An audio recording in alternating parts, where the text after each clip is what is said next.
आपको बताएं, वजीर खजाना की ज़ेर सदारत NFC अवार्ड पर इजलास आज इस्लामाबाद में होगा। PTI हुकूमत आने के बाद 9 तश्कील शुदा मालियाती कमीशन का ये पहला इजलास होगा। इजलास की सदारत वजीर खजाना असद उमर करेंगे। पंजाब, सिंध, खैबर पख्तूनख्वा और बलूचिस्तान के वज़ीर खजाना भी इजलास में शरीक होंगे।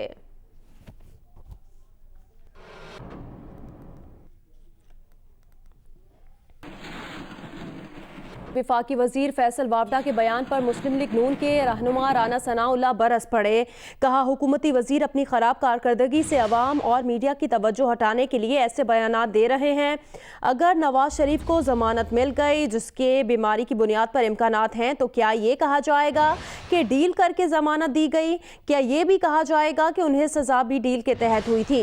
वफाकी वज़रा जिम्मेदारी का मुजाहरा करें। प्रोग्राम आज शाहजेब खानजादा के साथ में गुफ्तगू में मशवरा दिया कि कहा कि वो मशवरा दें कि नवाज शरीफ लंदन जाकर अपने मुआलिज से दिल का इलाज कराएं, फिर वापस आ जाएं। असल में जहाँ पे इनकी बैड गवर्नेंस है, जहाँ पे इनका गवर्नेंस फेलियर है, जहाँ पे इन्होंने 100 दिन में लोगों के साथ जो फ्रॉड और जो वादे किए थे उसमें बुरी तरह नाकामी है। चाहते ये हैं कि उस तरफ जो है वो किसी का ध्यान ना जाए। अगर तो मियां नवाज शरीफ साहब को बेल मिली, जो कि बेल मिलने के चांसेस इसलिए हैं कि इसको मफरूज़ों के ऊपर जो है वो कैद कर दिया गया है, तो मेरिट पे भी उनकी बेल बनती है और उनकी जो है वो बेल मेडिकल ग्राउंड पे भी बनती है।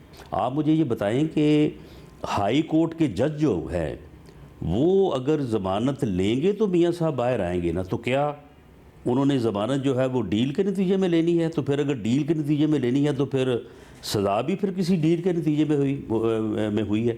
यानी गवर्नमेंट के लोग जो बात कर रहे हैं ये ज़रा सोचें, और इसका मैं समझता हूँ कि प्राइम मिनिस्टर को जवाब देना चाहिए। प्राइम मिनिस्टर खुद अपना यही हाल है, और अगर वो बेल पे आ जाते हैं तो बिल्कुल मुझे नहीं पता कि उनकी क्या प्रेफरेंस होगी, लेकिन मैं तो खुद उनको ये मशवरा दूंगा कि आपने अगर अपना हार्ट के मतलब कोई चेकअप करवाना है या करवाना चाहिए आपको, तो उन्हें बिल्कुल वहीं जाना चाहिए जहाँ से उनकी 2 टाइम जो है वो हार्ट सर्जरी हुई है। इसका तो मैं नहीं समझता कि कोई भी उनको इसके अदरवाइज़ कोई मशवरा दे सकता है। वो जाएँ, जाके अपना चेकअप करवाएं, उसके बाद वापस आएँ और वापस आके अपने मुल्क में उन्होंने वापस आना है, यहीं रहना है, यहीं सियासत करनी है। वज़ीर आज़म के मुआवन ख़ुसूसी इफ्तिख़ार दुरानी कहते हैं, हुकूमत का वाज़ेह मौक़िफ़ है कि कोई NRO नहीं होगा। फैसल वावडा ही मुबैना डील के बारे में बता सकते हैं। लेन देन की बात की है तो शायद वो नैब हो, क्योंकि वो आज़ाद इदारा है। प्रोग्राम आपस की बात में गुफ्तगू में नून लीग के मुसद्दिक मलिक ने कहा कि फैसल वावडा पहले भी कौमी इदारों पर 3 से 5 अरब डॉलर के इवज़ डील के इल्ज़ामात लगा चुके हैं कि जब हुकूमत उन्हें इशारा करेगी तो डील हो जाएगी। कहा, बताएं किसके साथ डील हो रही है? आप किस पे इल्ज़ाम लगा रहे हैं? आप कौमी इदारों पे इल्ज़ाम लगा रहे हैं कि वो 3 या 5 बिलियन डॉलर के अगेंस्ट डील कर रहे हैं। आप अदलिया के ऊपर इल्ज़ाम लगा रहे हैं कि अदलिया पैसे लेके कोई डील करने लगी है 3 या 5 बिलियन डॉलर। आप ये इल्ज़ाम लगा रहे हैं कि अदलिया और दीगर इदारे जो हैं वो हुकूमत के महकूम हैं कि जब हुकूमत इशारा करेगी तो उस वक्त डील हो जाएगी और हुकूमत की बात मान के वो छूट दे देंगे। आप किसका नाम ले रहे हैं? ज़रा ये बताइए कि ये डील किसके साथ हो रही है? हमारा जो स्टैंड है वो बड़ा क्लियर है।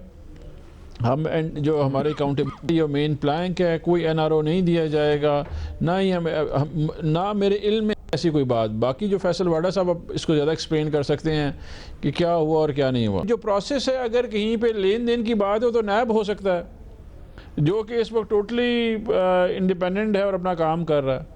अच्छा, मतलब लेकिन नैब भी सर ये कि चले अगर आपने खुद प्री बार्गेन की बात की, लेकिन क्रिमिनलिटी जो है किसी एक्ट की, क्या वो नैब अपने तय खुद खत्म कर देगा और पैसे लेकर कहेगा अच्छा ठीक है जी आप जाएं? मलिक साहब, ये बातें जो भी हो रही है हजम हुई है आपको? हम तो शोर नहीं मचा रहे, हमने तो नहीं कहा कि हमें डील मिल रही है, मगर ज़्यादा PTI कह रही है और उनके जो दोस्त हैं जो उनके साथ पार्टनरशिप में वो कह रहे हैं। अब मैं आपको अपना थीसिस पेश करता हूं कि वो क्यों कह रहे हैं।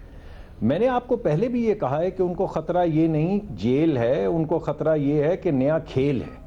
जो उनकी कारकर्दगी सामने आ रही है, उनको ख़तरा ये लग रहा है कि कहीं ऐसा ना हो कि डील हो जाए, 2-4 सीटों से पंजाब बना हुआ है, 2-4 सीटों से वफाकी हुकूमत बनी हुई है, कोई डील ऐसी हो गई कि कोई नेशनल हुकूमत आ गई, हमारा तख्ता हो गया, किसी नए घोड़े के ऊपर शर्त लग गई तो बेड़ा गर्क हो जाएगा। हर तरफ डील डील डील का शोर डाल दो कि कहीं खेल ना बदल जाए। तो मुझे ये लग रहा है कि इनको जेल से ज़्यादा ख़तरा खेल का है, वरना हम जेल कर रहे होते अगर हमें ख़तरा होता, लेकिन ये खेल कर रहे हैं। इस वजह से मुझे लग रहा है कि कहीं इस खेल में कोई खेल ना हो जाए और लगे हाथों कोई हाथ ना हो जाए। ये है मुझे थोड़ा सा खतरा। हमारी बारी आए ना आए, किसी और की बारी ना चली जाए, इस पे गौर करें। मैं कह रहा हूँ इस गुफ्तगू में इस्लामाबाद में ज़लज़ले के झटके आना शुरू हो गए हैं जो मुसद्दिक साहब बात कर रहे हैं। अल्लाह अकबर, अल्लाह। यानी कि एक्चुअली अच्छा, वाकई दुरानी साहब कह रहे हो। साबिक वजीर आजम मियां मोहम्मद नवाज शरीफ का मुआयना करने वाले मेडिकल बोर्ड ने उनके दिल का स्पेशलाइज्ड ट्रीटमेंट तजवीज़ कर दिया। मेडिकल बोर्ड के सरबराह डॉक्टर महमूद अयाज ने कहा, नवाज शरीफ को लाहक तमाम अमराज का इलाज पाकिस्तान में मुमकिन है। आपने क्या रिकमेंडेशन की है कि क्या ये यहाँ से जा सकते हैं या स्टेबल है, किसी और हॉस्पिटल में इनका ट्रीटमेंट होना चाहिए, कोई स्पेशलाइज्ड ट्रीटमेंट चाहिए, ये जरा क्लियर। जी, हमने रिकमेंड किया कि इनका स्पेशलाइज्ड ट्रीटमेंट होना चाहिए। किस चीज़ का? हार्ट का। जी, ये जरा दोबारा क्या इसका इलाज पाकिस्तान में डॉक्टर साहब जितनी भी बीमारियां हैं जी जो आउट ऑफ कंट्री जाना चाहिए? जी, ज़ाती तौर पे जितनी भी उनको मैं समझता हूँ कि जो बीमारियां हैं उनका काफ़ी सारा इलाज जो है ना वो पाकिस्तान में मुमकिन है, क्योंकि पाकिस्तान में मौलेज और अस्पताल ऐसे मौजूद हैं जो कि इलाज कर सकते हैं। क्या नवाज शरीफ के ज़ाती मौलेज ने भी मेडिकल बोर्ड की तजवीज़ की तायीद कर दी। डॉक्टर अदनान ने कहा कि मियां नवाज शरीफ को दिल के स्पेशलाइज्ड और तफसीली मुआयने की ज़रूरत है, इसीलिए सर्विसेज अस्पताल के मेडिकल बोर्ड ने भी यही तजवीज़ दी है।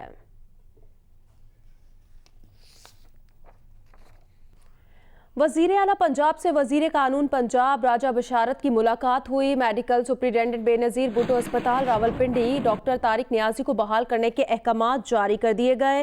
तर्जुमान वज़ीर आला पंजाब शहबाज गिल कहते हैं, वज़ीर कानून ने वज़ीर आला को यकीन दहानी कराई है कि डॉक्टर तारिक नियाज़ी की मअतली से उनका कोई ताल्लुक नहीं था। डॉक्टर तारिक नियाज़ी को पंजाब असम्बली की मुतफ़िका करारदाद के नतीजे में मअतल किया गया था क्योंकि उन्होंने गैर अखलाकी तौर पर कॉल रिकॉर्ड की और फिर मामले को उछाला। ब्रीफिंग के बाद वज़ीर आला पंजाब ने डॉक्टर तारिक नियाज़ी की बहाली का हुक्म दिया। कहा, मअतली से राजा बशारत या हुकूमत पंजाब के ताल्लुक का तासुर गलत है। सानेहा साहिवाल में मारे जाने वाले खलील के भाई मोहम्मद जलील ने JIT के साथ ताउन से इनकार कर दिया। कहा, उनके खिलाफ दर्ज FIR ख़त्म करने का यकीन दिलाया गया था और अब इनकार किया जा रहा है। मोहम्मद जलील की जानिब से FIR में हक़ाइक़ तब्दील करने के इल्ज़ाम पर तर्जुमान वज़ीर आला पंजाब शहबाज गिल ने कहा कि तहकीकात में ऐसी कोई बात साबित हुई तो मुलव्विस अफराद को सज़ा दी जाएगी। क्या आपने अब फैसला कर लिया है कि JIT के साथ ताउन करेंगे या नहीं? जी नहीं करेंगे। मीटिंग हुई थी सियाम हाउस में, ठीक है। उधर शहबाज गिल साहब भी थे और चौधरी एजाज साहब भी थे। हमने पहली डिमांड ये रखी थी कि हमारे ख़िलाफ़ जो झूठी FIR काटी गई है उसको खारिज किया जाए। उन्होंने यकीन दिलाया था कि ये खारिज होगी। तो जब हम आज पेश हुए हैं GTI के सामने, मेंबरान के सामने, तो उन्होंने ये खारिज करने से इनकार कर दिया है। ये हम दोनों की तफ्तीश कर रहे हैं, तो लिहाजा ये कोर्ट ही डिस्चार्ज करेगा कि खारिज करनी है, क्या बनता है, हम नहीं कर सकते। शहबाज गिल साहब ने हमें कापी प्रोवाइड की थी, CTD ने जो हमारे खिलाफ दर्ज की थी, वो जो टेस्ट कापी दी गई हमें उसमें भी टैंपर किया गया है। तो वो तो लगता है शहबाज गिल साहब भी हमारी तरह बोले वाले हैं, उनको भी नहीं पता, उनको भी चूना लगाया गया है। इसमें भी गाड़ी का नंबर भी टैंपर किया गया है, एक FIR में टैंपर कर दी गई है। तो आगे क्या होगा? इसका मतलब ये है कि अब आपका जुडिशल कमीशन के जरिए से तहकीकात का मुतालबा बरकरार है? बिल्कुल बरकरार है, बिल्कुल बरकरार है कि ये हमें मुतमिन नहीं कर सके। कल को कहा था ये FIR खारिज होगी, आज कहते हैं नहीं होगी। हम किसी अदारे के साथ नहीं लड़ रहे, हमें सिर्फ इंसाफ चाहिए। क्या हुआ है आज JIT में? जलील साहब तो कहते हैं मुतालबा नहीं माना गया, यही इनकार कर दिया गया कि मुकदमा नहीं वापस लिया जाएगा। JIT के साथ इनकी मुलाकात हुई है और क्योंकि उसके बाद इनसे मेरी अभी तक मुलाकात नहीं हो सकी, मैं इंशाल्लाह दोबारा इनसे मिल रहा हूँ। जो भी इनके खदशात हैं वो सुन के जिस तरीके से इनकी तसल्ली होगी इंशाल्लाह हम वैसे आगे चलेंगे। एक चीज सिर्फ कल जब इनकी मेरी मौजूदगी में JIT के हेड के साथ मुलाकात हुई थी, तो उसमें जो JIT के हेड थे उन्होंने ये बताया था कि सुप्रीम कोर्ट के फैसले के मुताबिक जो जो FIR कट जाती है उसको खारिज नहीं किया जा सकता, लेकिन तफ्तीश के दौरान अगर वो गलत है तो उसका चालान पेश नहीं होगा। जितनी भी FIR कटी होंगी उन सबका चालान एक ही पेश होता है। तो अगर वो FIR गलत हुई, इंक्वायरी में आई, तो वो वैसे ही फारिग हो जाएगी इन्वेस्टिगेशन के बाद। मेरी मुलाकात के बाद इनकी चीफ मिनिस्टर साहब से भी मुलाकात होगी ताकि ये उनको भी अपने खदशात बताएं और चीफ मिनिस्टर साहब फिर फैसला करेंगे। जो FIR की कॉपी दी गई और टेस्टेड चाहिए थी, उसमें भी कोई टेम्परिंग की गई है? जी बिल्कुल, ये अगर ऐसा हुआ है तो इंशाल्लाह उस चीज की भी इन्वेस्टिगेशन कराएंगे। IG साहब से वो रिक्वेस्ट करके उनके ऑफिस के थ्रू वो कॉपी ली गई थी, वो मैं डायरेक्टली सिर्फ थाने से नहीं ली थी। तो वो FIR की कॉपी जो मुझे दी है वो मैं, क्योंकि उसकी फोटोकॉपी मेरे पास पड़ी हुई है, वो मैं भिजवाता हूँ और देखते हैं उसमें अगर कोई टेम्परिंग हुई तो जिसने की है उसको भी सजा दी जाएगी। मौसम से मुतालिक अपडेट करें। मुल्क भर में सर्दी बरकरार है। गुज़श्ता 24 घंटों के दौरान इस्लामाबाद, लाहौर, सरगोदा डिवीजन, गिलगित बल्तिस्तान, कश्मीर, मालाकंड, पेशावर, मर्दान और कोहाट में कहीं कहीं हल्की बारिश हुई है।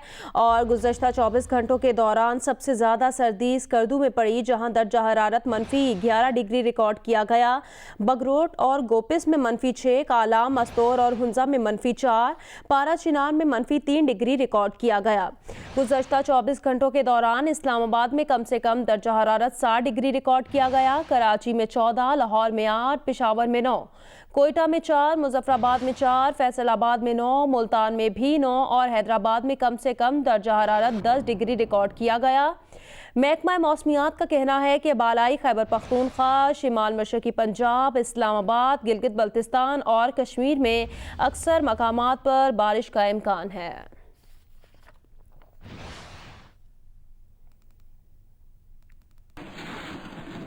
कयास आराइयां दम तोड़ गईं। पाकिस्तान क्रिकेट बोर्ड के चेयरमैन एहसान मानी ने सरफराज अहमद को वर्ल्ड कप तक के लिए कप्तान मुकर्रर कर दिया।